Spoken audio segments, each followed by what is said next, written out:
All right, good morning, Ledesma. I'm coming at you here today, bright and early, with my cup of coffee and the book Holes. And I'm going to go ahead and do an introduction to this book here today and read the first four chapters. So I'd like you to sit back and relax and enjoy the first four chapters of Holes by Louis Sachar. And the publisher is Scholastic. So there you go. Sit back, relax, and enjoy. Holes. Chapter 1.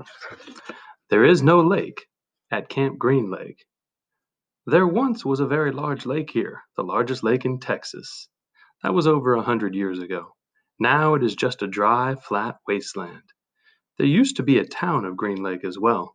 The town shriveled and dried up along with the lake and the people who lived there. During the summer, the daytime temperature hovers around 95 degrees in the shade, if you can find any shade. There's not much shade in a big, dry lake. The only trees are two old oaks on the eastern edge of the lake. A hammock is stretched between the two trees, and a log cabin stands behind that. The campers are forbidden to lie in the hammock. It belongs to the warden. The warden owns the shade. Out on the lake, rattlesnakes and scorpions find shade under the rocks and in the holes dug by the campers. Here's a good rule to remember about rattlesnakes and scorpions. If you don't bother them, they won't bother you. Usually. Being bitten by a scorpion or even a rattlesnake is not the worst thing that can happen to you. You won't die. Usually. Sometimes a camper will try to be bitten by a scorpion or even a small rattlesnake. Then he will get to spend a day or two recovering in his tent instead of having to dig a hole out on the lake. But you don't want to be bitten by a yellow spotted lizard. That's the worst thing that can happen to you. You will die a slow and painful death. Always. If you get bitten by a yellow spotted lizard, you might as well go into the shade of the oak trees and lie in the hammock. There is nothing anyone can do to you anymore. Chapter 2. The reader is probably asking, why would anyone go to Camp Green Lake? Most campers weren't given a choice. Camp Green Lake is a camp for bad boys. If you take a bad boy and make him dig a hole every day in the hot sun, it will turn him into a good boy. That was what some people thought. Stanley Yelnats was given a choice. The judge said, you may go to jail or you may go to Camp Green Lake. Stanley was from a poor family. He had never been to camp before. Chapter 3. Stanley Yelnats was the only passenger on the bus, not counting the driver or the guard. The guard sat next to the driver with his seat turned around facing Stanley. A rifle lay across his lap. Stanley was sitting about 10 rows back, handcuffed to his armrest. His backpack lay on the seat next to him. It contained his toothbrush, toothpaste, and a box of stationery his mother had given him. He promised to write to her at least once a week. He looked out the window, although there wasn't much to see, mostly fields of hay and cotton. He was on a long bus ride to nowhere. The bus wasn't air conditioned, and the hot, heavy air was almost as stifling as the handcuffs. Stanley and his parents had tried to pretend that he was just going away to a camp for a while, just like the rich kids do. When Stanley was younger, he used to play with stuffed animals and pretend the animals were camp. Camp fun and games, he called it. Sometimes he would have them play soccer with a marble. Other times they'd run an obstacle course or go bungee jumping off a table tied to broken rubber bands. Now Stanley tried to pretend he was going to Camp Fun and Games. Maybe he'd make some friends, he thought. At least he'd get to swim in the lake.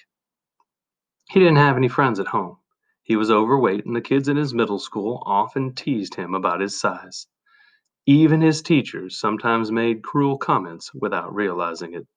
On his last day of school, his math teacher, Mrs. Bell, taught ratios. As an example, she chose the heaviest kid in the class and the lightest kid in the class and had them weigh themselves. Stanley weighed 3 times as much as the other boy.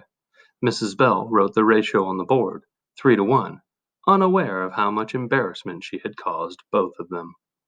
Stanley was arrested later that day. He looked at the guard, who had slumped in his seat and wondered if he had fallen asleep. The guard was wearing sunglasses, so Stanley couldn't see his eyes.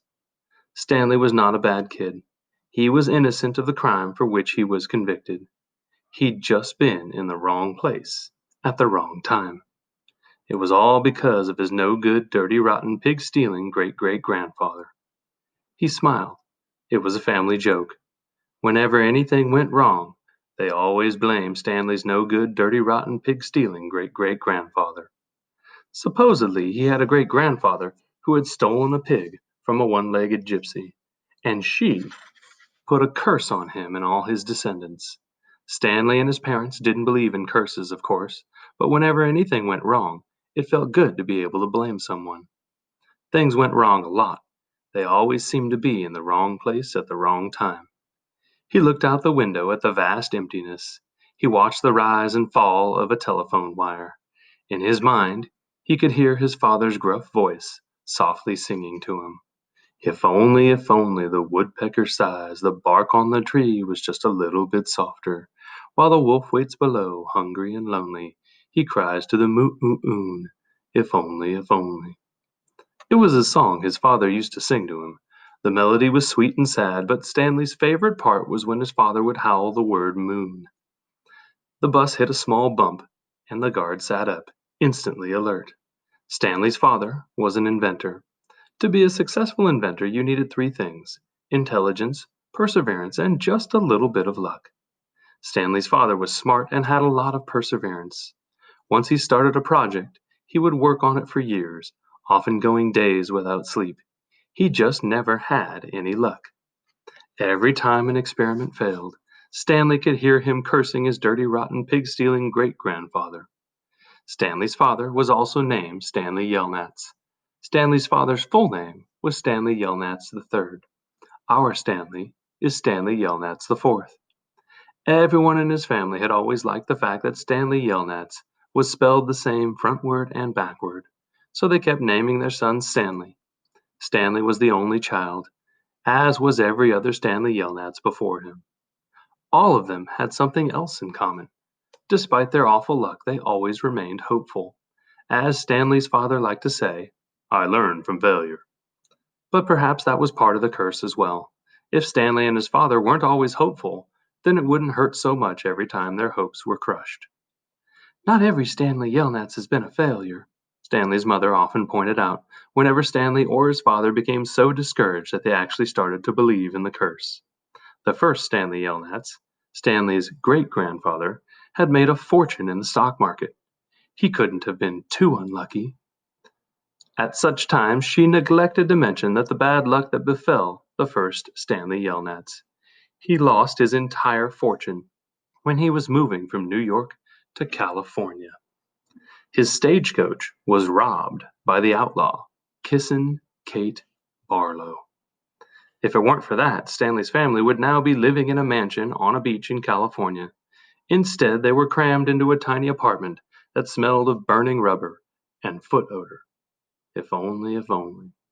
The apartment smelled that way because Stanley's father was trying to invent a way to recycle old sneakers. "The first person who finds a use for old sneakers," he said, "will be a very rich man." It was this latest project that led to Stanley's arrest. The bus ride became increasingly bumpy because the road was no longer paved. Actually, Stanley had been impressed when he first found out that his great-grandfather was robbed by Kissin' Kate Barlow. True, he would have preferred living on the beach in California, but it was still kind of cool to have someone in your family robbed by a famous outlaw. Kate Barlow didn't actually kiss Stanley's great-grandfather. That would have been really cool, but she only kissed the men she killed. Instead, she robbed him and left him stranded in the middle of the desert. "He was lucky to have survived," Stanley's mother was quick to point out. The bus was slowing down. The guard grunted as he stretched his arms. "Welcome to Camp Green Lake," said the driver. Stanley looked out the dirty window. He couldn't see a lake, and hardly anything was green. Chapter 4. Stanley felt somewhat dazed as the guard unlocked his handcuffs and led him off the bus. He'd been on the bus for over 8 hours. "Be careful," the bus driver said as Stanley walked down the steps. Stanley wasn't sure if the bus driver meant for him to be careful going down the steps or if he was telling him to be careful at Camp Green Lake. "Thanks for the ride," he said. His mouth was dry and his throat hurt. He stepped onto the hard, dry dirt. There was a band of sweat around his wrist where the handcuff had been. The land was barren and desolate. He could see a few run-down buildings and some other tents. Far away, there was a cabin beneath two tall trees. Those two trees were the only plant life he could see. There weren't even weeds. The guard led Stanley to a small building. A sign in the front said, "You are entering Camp Green Lake Juvenile Correctional Facility." Next to it was another sign which declared that it was a violation of the Texas Penal Code to bring guns, explosives, weapons, drugs, or alcohol onto the premises. As Stanley read the sign, he couldn't help but think, well, duh. The guard led Stanley into the building, where he felt the welcome relief of air conditioning. A man was sitting with his feet up on a desk. He turned his head when Stanley and the guard entered, but otherwise didn't move. Even though he was inside, he wore sunglasses and a cowboy hat. He also held a can of soda, and the sight of it made Stanley even more aware of his own thirst. He waited while the bus guard gave the man some papers to sign. "That's a lot of sunflower seeds," the bus guard said. Stanley noticed a burlap sack filled with sunflower seeds on the floor next to the desk. "I quit smoking last month," said the man in the cowboy hat. He had a tattoo of a rattlesnake on his arm, and as he signed his name, the snake's rattle seemed to wiggle. "I used to smoke a bag a day. Now I eat a sack of these every week." The guard laughed. There must have been a small refrigerator behind his desk, because the man in the cowboy hat produced two more cans of soda. For a second, Stanley hoped that one might be for him, but the man gave one to the guard and said the other was for the driver. "9 hours here and 9 hours back," the guard grumbled. "What a day." Stanley thought about the long, miserable bus ride and felt a little sorry for the guard and the bus driver.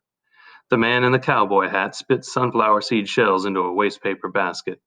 Then he walked around the desk to Stanley. "My name is Mr. Sir," he said. "Whenever you speak to me, you must call me by my name. Is that clear?" Stanley hesitated. Yes, Mr. Sir," he said, though he couldn't imagine that was really the man's name. "You're not in Girl Scouts anymore," Mr. Sir said. Stanley had to remove his clothes in front of Mr. Sir, who made sure he wasn't hiding anything. He was then given two sets of clothes and a towel. Each set consisted of a long-sleeved orange jumpsuit, an orange t-shirt, and yellow socks. Stanley wasn't sure if the socks had been yellow originally. He was also given white sneakers, an orange cap, and a canteen made of heavy plastic, which unfortunately was empty. The cap had a piece of cloth sewn in the back of it for neck protection. Stanley got dressed. The clothes smelled like soap. Mr. Sir told him he should wear one set to work in and one set for relaxation. Laundry was done every 3 days. On that day, his work clothes would be washed. Then the other set would become his work clothes, and he would get clean clothes to wear while resting. "You are to dig one hole each day, including Saturdays and Sundays. Each hole must be 5 feet deep and 5 feet across in every direction. Your shovel is your measuring stick. Breakfast is served at 4:30. Stanley must have looked surprised, because Mr. Sir went on to explain that they started early to avoid the hottest part of the day. "No one is going to babysit you," he added. "The longer it takes you to dig, the longer you will be out in the sun. If you dig up anything interesting, you are to report it to me or any other counselor. When you finish, the rest of the day is yours." Stanley nodded to show he understood. "This isn't a Girl Scout camp," said Mr. Sir. He checked Stanley's backpack and allowed him to keep it. Then he led Stanley outside into the blazing heat. "Take a good look around you," Mr. Sir said. "What do you see?" Stanley looked out across the vast wasteland. The air seemed thick with heat and dirt. "Not much." "Oh, not much," he added, and then hastily added, "Mr. Sir?" Mr. Sir laughed. "You see any guard towers?" "No." "How about an electric fence?" "No, Mr. Sir." "There's no fence at all, is there?" "No, Mr. Sir." "You want to run away?" Mr. Sir asked him. Stanley looked back at him, unsure what he meant. "If you want to run away, go ahead. Start running. I'm not going to stop you." Stanley didn't know what kind of a game Mr. Sir was playing.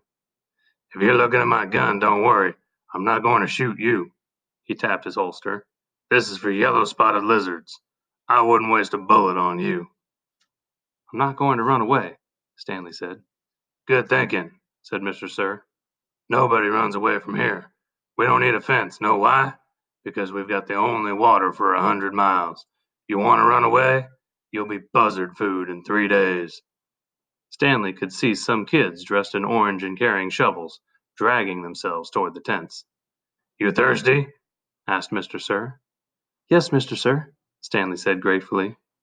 "Well, you better get used to it. You're going to be thirsty for the next 18 months. And that's the end of chapter 4. So I hope you enjoyed the introduction to holes. We will be reading this at our Google Meets daily. And make sure you pay attention and keep up and attend every one. And we'll see you next time. Thanks. I hope.